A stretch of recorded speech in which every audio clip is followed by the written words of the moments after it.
Ahoy, shipmates! I've been on a little adventure. Normally, most of the videos we make are here in our wonderful port of Southampton, but this time I've been on an adventure to Liverpool, investigating Rusty Rum and Rusty Buoy Botanical's gin. Liverpool is there on the right hand side, Birkenhead is there on the left hand side, and in between the Mersey ferry plies its trade. As you can see, the River Mersey is quite dark in colour. This is due to the fast action of the river stirring up all the silt. It's actually a very clean river these days. There's a couple of ferries which travel between Birkenhead and Liverpool. This is the more of the tourist one that goes on a loop and gives you a wonderful view of what's happening.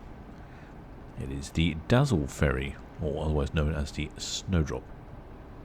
And it is, of course, the Ferry Across The Mersey. The Dazzle ferry was an art project by the famous artist Sir Peter Blake, who is probably best known for designing the Beatles' Sgt. Pepper album cover. The Dazzle ferry takes its inspiration from the World War I vessels, which were camouflaged in a similar scheme. Have a quick Google for World War I Dazzle camouflage.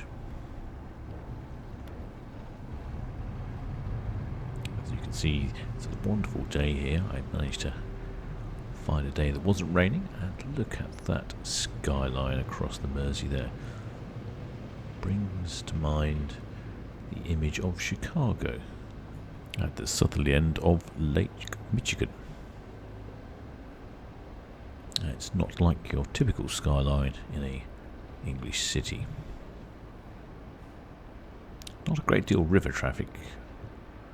There was the ferry to the Isle of Man, and the ferry across the Mersey, and one of the port vessels.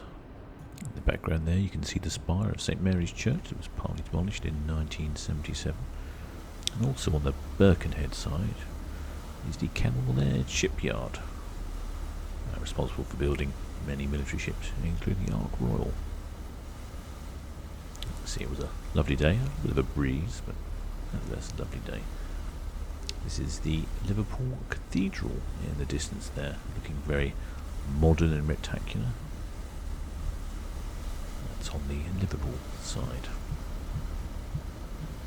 Coming more to the historic waterfront of Liverpool, you can see has changed somewhat these days with some more modern buildings.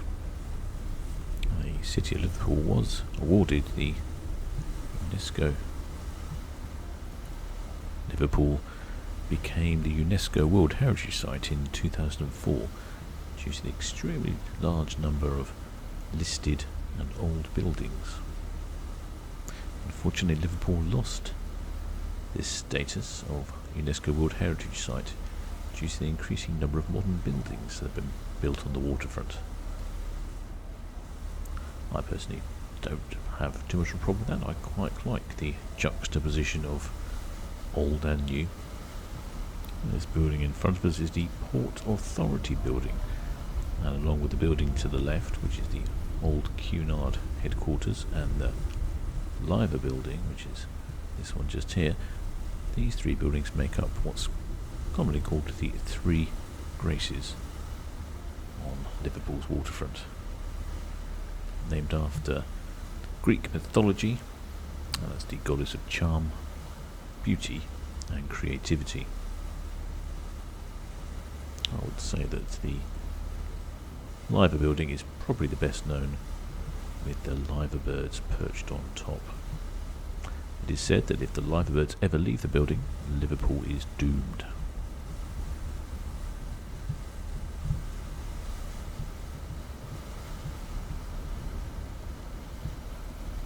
All these buildings are really well viewable from the water, and probably your best view is to take the ferry and take the little tour. When I went, it was about £11 something for the return. It's very gentle. There's coffee on board if it happens to be a bit chilly. It's a good day out. This is more the modern waterfront of Liverpool, and to just coming up on the left is the cruise ship terminal, and where they're considering expanding the cruise ship terminal. Over towards the northeast is the container terminal. That small tower you can see on the right hand side of the screen is actually a 6-faced clock for the mariners, one of the few 6-faced clocks in the world, the other being somewhere in Russia. Carry on that way and you'll hit the Isle of Man and ultimately Ireland. Over here on the Birkenhead side of the river, you can see one of the exhaust towers for the tunnels under the River Mersey. Looks like something out of a sci-fi film, I would think. And further up the river is another one of the exhaust towers. This one has a more, I would say, ominous impact. If I didn't know otherwise, I would think it might be a very imposing church building from the appreciation of brutalist architects.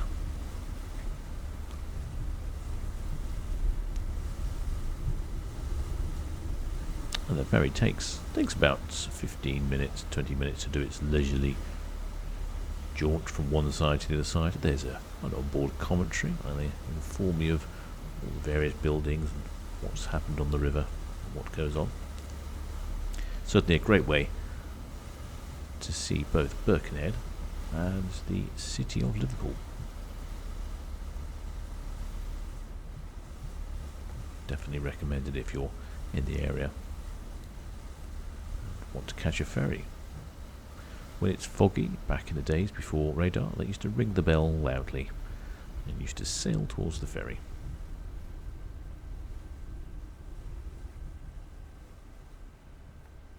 Back on the Birkenhead side of the River Mersey, we'll just watch one last time as the rather fabulous Dazzle ferry departs Birkenhead. When the original plans for these floating piers went in, there was some speculation that they would be washed away with the strong current of the River Mersey, but no, they're still here today. So if you are interested in the Dazzle design, have a quick Google of World War I Dazzle ship, and I think you'll see quite how amazing some of these World War I camouflages were.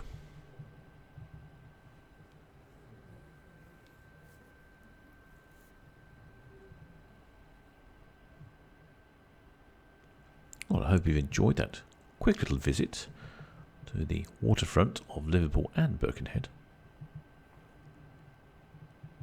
and a very short ride on the Dazzle ferry. If you are enjoying my videos and the channel in general, please do think about subscribing. Until next time, shipmates.